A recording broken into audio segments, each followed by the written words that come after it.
또 우리가 강건해야 뭐 부모를 효도를 하든지 하나님을 잘 섬길 거 아니겠어요. 그래서 이제 교회에 이제 못 나온 사람 왜 못 나오냐? 병들어서 못 나온다, 아파서 못 나온다, 입원해서 못 나온다. 이렇게 하나님 섬길 수 없잖아요. 그러니까 우리가 주님 오실 때까지 영도 혼도 몸도 강건해야 하나님께서 기뻐하시는 거죠. 그래서 우리가 그래서 우리는 앞으로 받을 우리의 구원은 몸의 구속이잖아요. 몸과 영혼이 같이 구원을 받는 거예요. 그렇기 때문에 이제 주님 오실 때, 여기 주님 오실 때 평강의 하나님이 친히 너희로 온전하게 거룩하게 하시고 너희 온 영과 온 몸이 우리 주 예수 그리스도의 강림하실 때에, 주님 재림하실 때에 흠없이 보존되기를 원한다. 그러니까 우리가 그 예수님 오실 때 그렇게 강건해지려면 이 말씀은 우리가 늘 상고해놓은 말씀이기 때문에 잘 아는 말씀이죠. 그래서 이제 18절을 보면은 이것이 너희를 향하신 하나님의 뜻이라고 했죠. 범사에 감사하라. 이는 그리스도 예수 안에서 너희를 향하신 하나님의 뜻이다. 그래서 우리가 하나님의 뜻대로 해야 하나님 나라에 가는 거죠. 그래서 그 1번이 16절인데 항상 기뻐하라 그랬죠. 그래서 이거 말은 하기 쉽지만은 항상 기뻐하기가 어려워요. 항상 성질 내고 항상 이제 원망 불만할 수는 있는데 항상 기뻐한다는 게 상당히 어렵다. 그래서 이제 우리는 무엇을 위해서 기뻐하느냐? 진리를 위해서 기뻐해야 된다. 그러니까 우리가 사욕을 가지고 있으면 기쁨이 안 생기는데 진리를 위해서 우리가 항상 기뻐해야 된다는 거죠. 이 초대교회 이 성도들을 보니까 두드러 맞으면서도 기뻐했다는 거예요. 두드러 맞으면서도. 자, 사도행전 5장 40절을 한번 보겠습니다.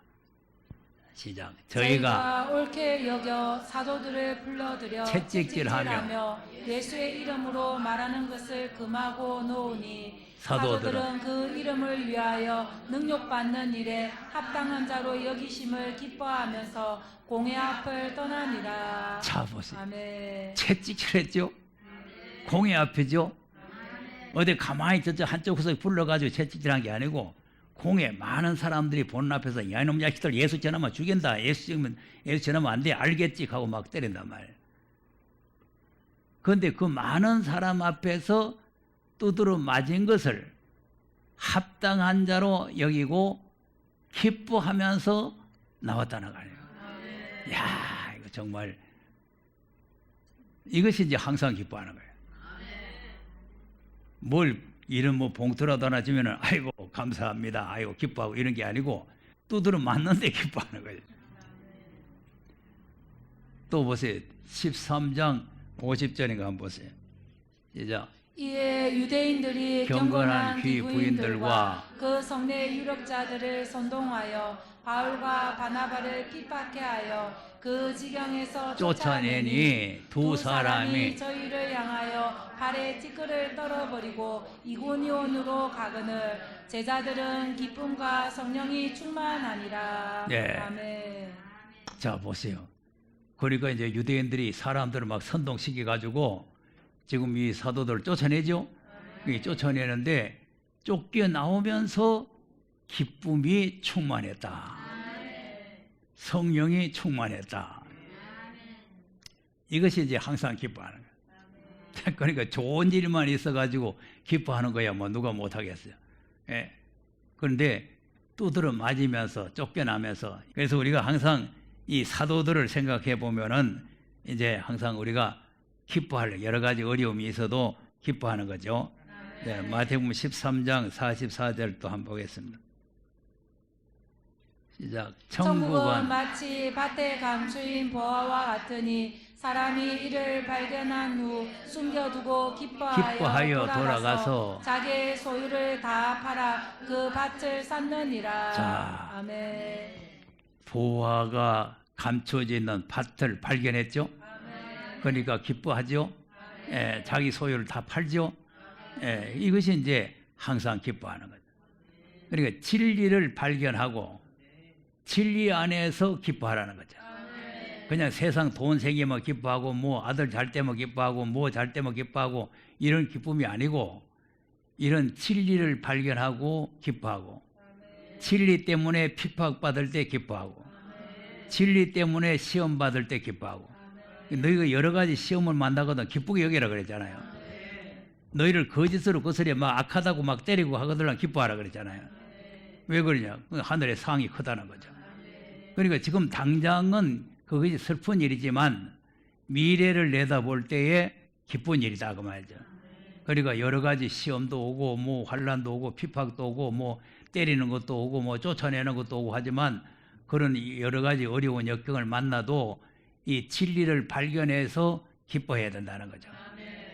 자, 고린도전서 13장 한번 보겠습니다. 6절 한번 보세요. 시작. 불의를 기뻐하지 아니하며 진리와 함께 기뻐하고. 자, 아멘. 진리와 함께 기뻐하죠. 예, 그러니까 이제 사랑이라는 게 뭐냐? 사랑을 쭉 설명하면서 불의를 기뻐하지 않는 것이 사랑이고, 진리와 함께 기뻐하는 게 사랑이고, 그다음 모든 것을 참으며, 모든 것을 믿으며, 모든 것을 바라며, 모든 것을 견디느니라. 예, 아멘. 이게 사랑이라. 그러니까 사랑은 그다음 사랑은 언제까지든지 떨어지지 아니하나 예언도 패하고 방언도 그치고 지식도 패하리라. 자, 아멘. 사랑은 영원하죠. 네, 그러니까 이제 예언이라든지 방언이라든지 이거는 이제 중간에 없어질 수도 있지만은 이 사랑은 영원한 것이다. 그러니까 이제 은사가 여러 가지 있잖아요. 방언하는 은사, 뭐 예언하는 은사, 뭐 병 고치는 은사, 뭐 이런 거 많이 있지만은 사랑의 은사가 제일 큰 은사라는 거예요. 네, 그래서 이 사랑은 영원히 떨어지지 않는다. 그런데 이제 에베소 교회가 이 사랑을 떨어지지 않는 사랑이 떨어졌기 때문에 촛대로 옮긴다는 거 아니에요. 그래서 우리가 어떤 어려운 역경이 있어도 진리와 함께 기뻐하면 이 사랑에서 떨어지지 않는 거죠. 네. 그래서 우리가 여러 가지 시험도 오고 환난도 오고 하지만은 우리가 이 항상 기뻐하는 신앙을 가져야 된다. 자, 이것만 가지고도 또 뭐 밤을 새야 되는데 그 다음에는 쉬지 말고 기도해야 되죠. 예, 그래서 이제 우리가 이제 항상 기뻐하는 이런 신앙을 가지려면은 기도를 쉬지 말아라. 예, 사무엘상 12장 23절에 보면은 사무엘이 이 모든 유대 민족들에게 기도에 쉬는 죄를 내가 범하지 않겠다. 그러니까 이제 기도 쉬지 말고 기도하라 했는데 기도를 쉬면은 그것도 죄가 되는 거예요. 죄라는 거는 하락하는 걸 안 하면 죄라 그랬잖아요. 하지 말라 하는 거 하면 죄죠. 그럼 뭐 쉬지 말고 기도하라 했는데 안 하면 뭐예요? 그게 죄가 되는 거죠. 그러니까 우리가 예수님처럼 습관을 쫓아서 기도하러 산에 가셨다라고 그랬는데 우리가 새벽 기도하는 것도 습관적으로 늘 나와서 기도하고 저녁 예배 나오는 것도 습관적으로 나와서 기도하고 늘 이제 기도를 쉬지 말아야 된다 이게. 그러니까 이제 기도를 뭐 잘잘잘잘 막 많이 해서 좋은 것이 아니라 우리가 늘 기도를 쉬지 않고 하나님과 영적인 교제를 이루어야 된다 이게요. 그래서 우리도 이제 예배 시간에 자꾸 통성으로 기도하는 게 그 이제 하나님과 항상 교제하기 위해서 하는 거죠. 통성으로. 예. 물론 혼자도 기도해도 되지만 우리가 이 합심 통성 기도라는 게 중요한 거예요. 그래서 나라와 민족을 위해서도 우리가 기도해야 되잖아요. 참부 기도로 됩니다. 자, 보세요. 사도행전 12장 5절 한번 보세요. 시작. 이에 베드로는 옥에 갇혔고 교회는 그를 위하여 간절히 하나님께 빌더라. 자, 간절히 하나님께 빌더라는 게 기도예요. 자, 베드로가 왜 옥에 갇혔죠? 6월절만 지내면 하룻밤만 지내면 사형이요. 사형. 그런데 또 베드로 보세요. 내일 사형당할 건데 감옥에서 자고 있는 거 아니에요. 그런데 교회는 지금 베드로가 갇힌 걸 보고는 차지를 않고 밤새도록 기도를 하는 거예요. 자, 한번 쭉 한번 읽어봅시다. 그 다음 헤롯이 잡아내려고 하는 그 전날 밤에 베드로가 두 군사 틈에서 두 쇠사슬에 매여 누워 자는데 파수꾼들이 문 밖에서 옥을 지키더라.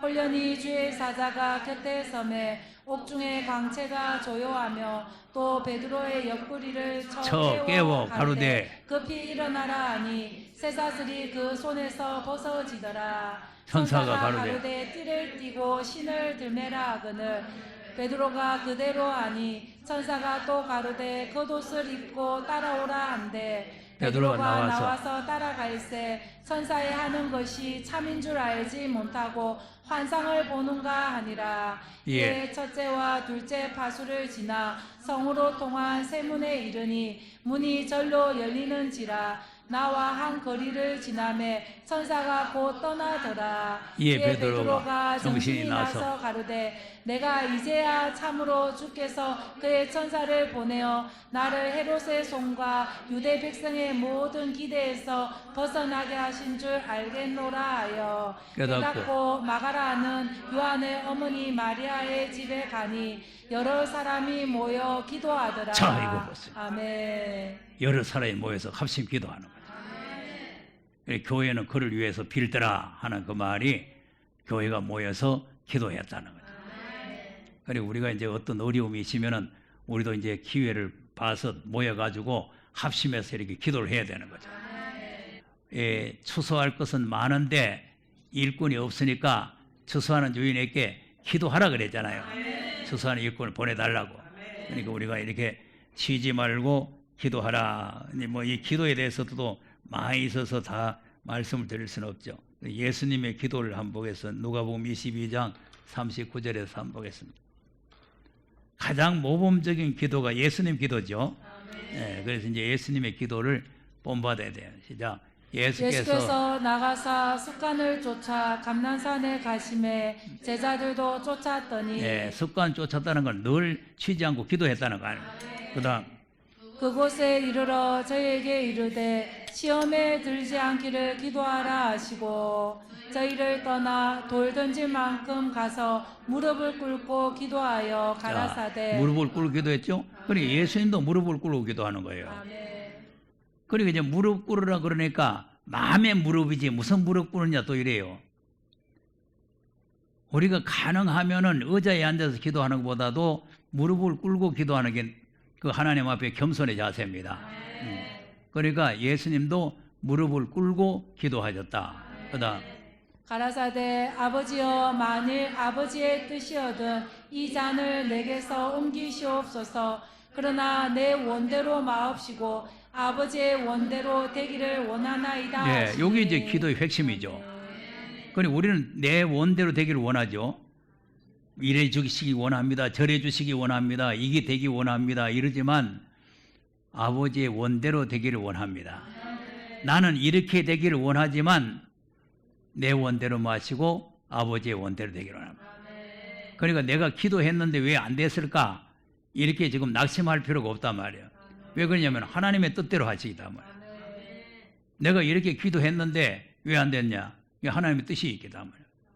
그리고 우리 기도대로 안 됐다고 해서 기도 소용없다 그러고 낙심하면 안 된단 말이에요. 그러니까 기도를 꾸준히 해야 된다. 그다음 사자가 하늘로부터 예수께 나타나 힘을 돕더라. 예수께서 힘쓰고 애써 더욱 간절히 기도하시니 땀이 땅에 떨어지는 빗방울 같이 되더라. 네. 아멘. 자, 이게 이제 44절이 우리가 본받아야 되죠.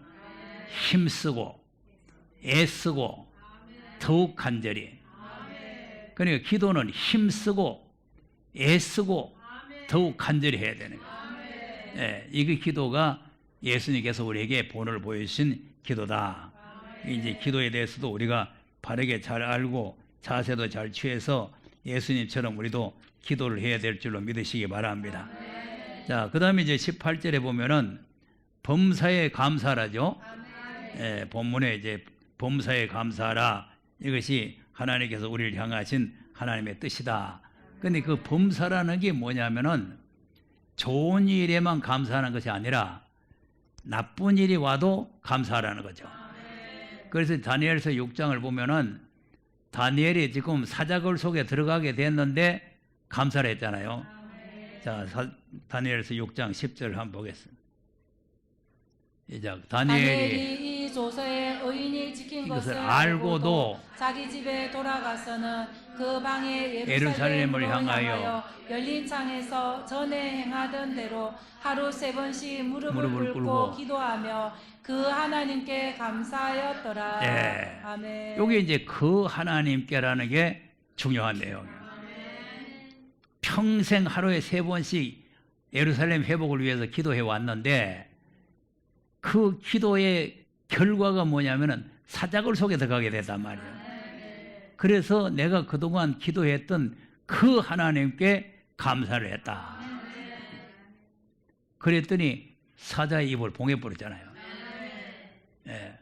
그러니까 우리가 이런 어려운 일이 있어도 하나님 앞에 우리가 감사를 해야 되는데 이스라엘 민족들은 좋은 일만 있어도 원망을 했죠.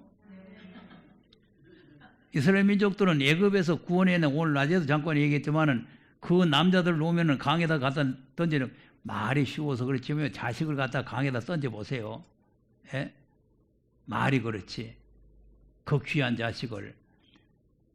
그래서 남자들 씨를 말리는 거 아닙니까? 그런 폭정 속에서 구원받아 나왔으니까 얼마나 감사합니까? 그리고 거기에서만 구원받은 게 아니라 하나님께서 열조에게 약속한 아브라함과 이삭과 야곱에게 약속한 젖과 꿀이 흐르는 가나안 땅, 관할한 땅, 아름다운 땅, 좋은 땅 그걸 갖다 기업으로 주려고 인도해 나가는 거 아니에요. 그러면은 감사가 자주로 나와야 될 거 아니에요. 자, 그런데 이제 하나님께서는 우리도 이제 자꾸 이제 여러 가지 시험이 오죠. 그러니 광야에서 여러 가지 시험이 온단 말이에요. 그러니 또 홍해가 가로막혔어요. 아, 홍해 가로막히니까 또 원망이 나오죠. 그래 홍해를 갈라줬단 말이에요. 애국 군대를 몰살시켜 버렸단 말이에요. 그럼 또 감사해야 되잖아요. 아니 또 갔는데 또 목마르단 말이에요. 그게 또 원망이 나온다 거죠. 또 반석에서 물을 내야 된다 그래요. 또 하늘에서 만나 내려주고 자꾸 만나 먹으니까 또 맛없단 말이에요. 또 고기 먹고 싶다 하니까 하늘에서 매출하게 내려오네. 전부 감사할 조건이에요. 낮에는 더우면 구름 기둥, 밤에 추우면 불 기둥, 캄캄하면 불 기둥 이렇게 하나님께서 인도를 하시는데도 불구하고 감사가 없었어요. 원망하니까 광야 다 망했죠. 그래서 우리 보고도 절대로 원망하지 마라. 자, 야고보서 5장 9절을 한번 보겠습니다. 시작. 형제들아 서로 원망하지 말라. 그리하여야 심판을 면하리라. 보라 심판자가 문 밖에 서 계시니라. 자, 이거는 이제 그 유대인들 보고 하는 소리가 아니고 우리 보고 하는 소리요.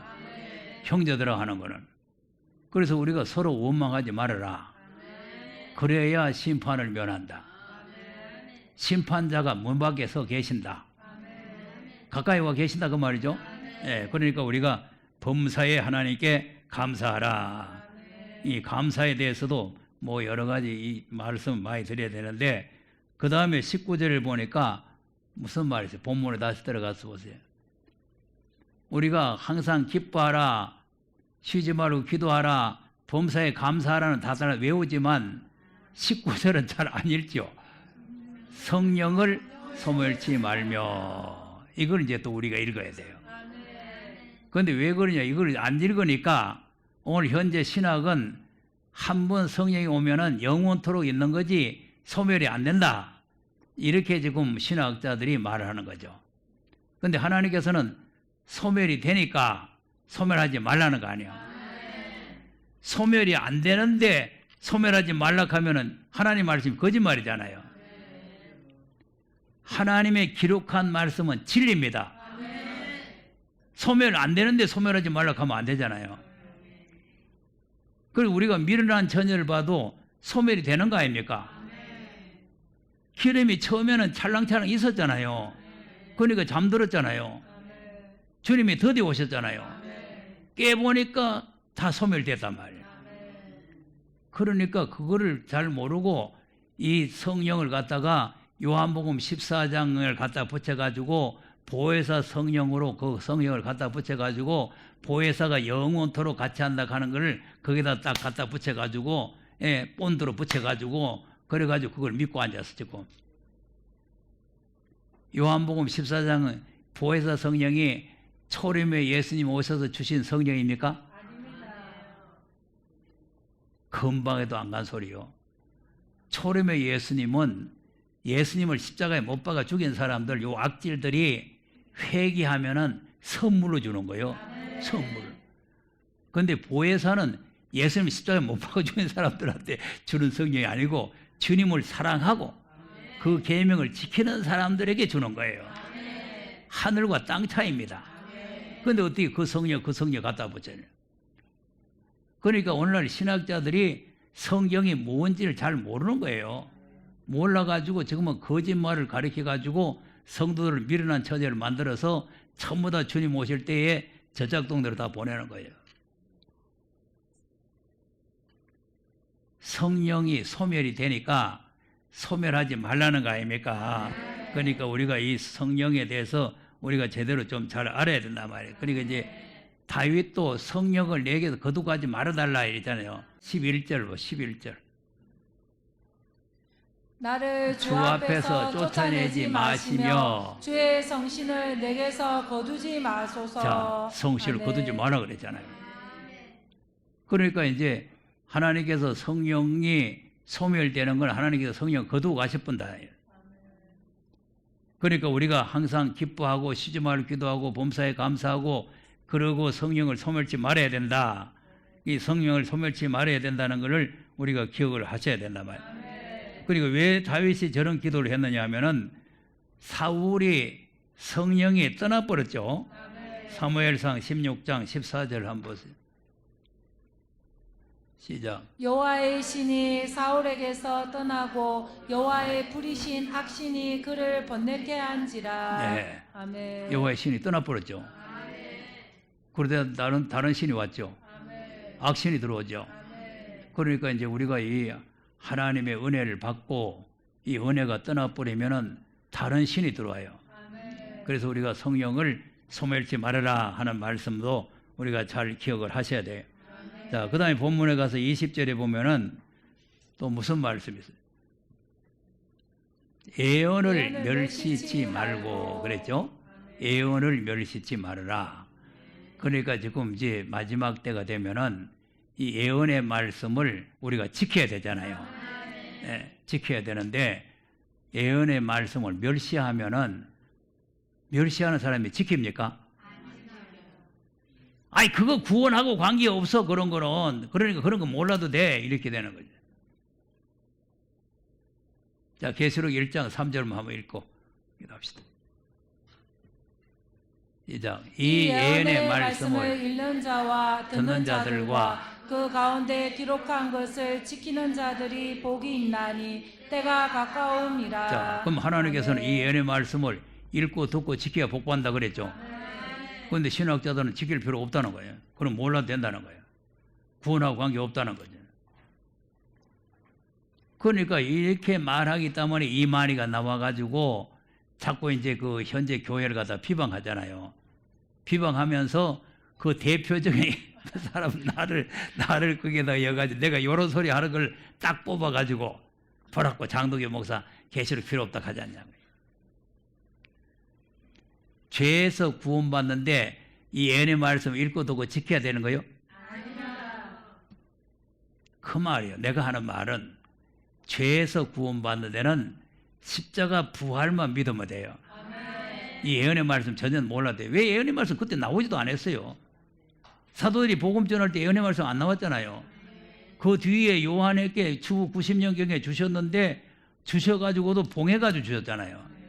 그러니까 이거는 주님의 재림할 때 주님이 다시 오실 때 필요한 말씀이다. 그러니까 이 말씀을 멸시해서는 안 된다. 그러니까 이 말씀을 우리가 귀하게 읽고 듣고 지켜야 복이 될 줄로 믿으시기 바랍니다.